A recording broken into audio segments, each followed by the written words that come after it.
జరుగుతున్నాయి. ఏంటి ప్రత్యేకత ఆవిర్భావ దినోత్సవం? ఈ 12వ ఆవిర్భావ సభ చాలా ప్రత్యేకత ఉందండి.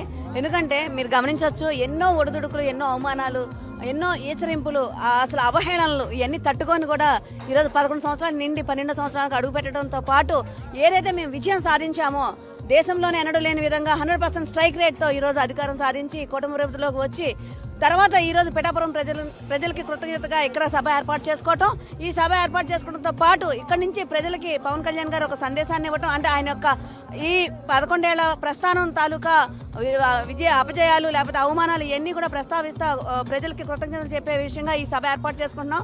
మీరు గమనించవచ్చు, మాకు అంటే ఈ సభ ప్రత్యేకత ఏంటంటే మామూలుగానే మేము ఏ సభ చేసుకున్నా కూడా మేము 3 లక్షలు 4 లక్షలు అంటే 7-8 లక్షల దాకా ఉంటాయి. కానీ ఈరోజు మేము ఒక 10 లక్షల దాకా అనుకుంటే అది ఏ స్థాయిగా ఉంటుందో తెలియదు. ఎందుకంటే గత ప్రభుత్వాలు ఎక్కడో 4-5 కిలోమీటర్ల ముందే వెహికల్స్ ఆపేసి అక్కడి నుంచి నడుచుకొని వచ్చి వాళ్ళ యొక్క అభిమానాన్ని చూపించుకున్న పరిస్థితిలో ఈరోజు కట్టలు తెంచుకునేటట్టుగా ఉంటుందా?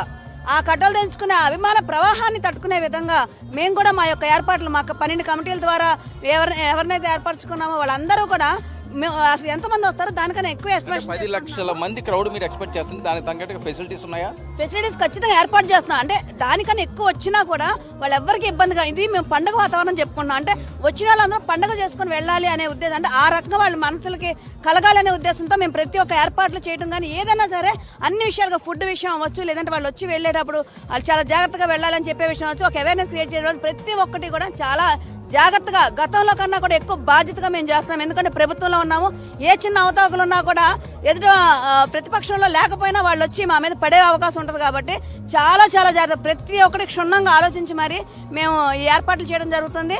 చాలా పండగ వాతావరణంలో చాలా జాతరగా మీరు ఈ సభ జరుపుకోవడం జరుగుతుందండి. అరుణ గారు, ఎలా ఉన్నాయి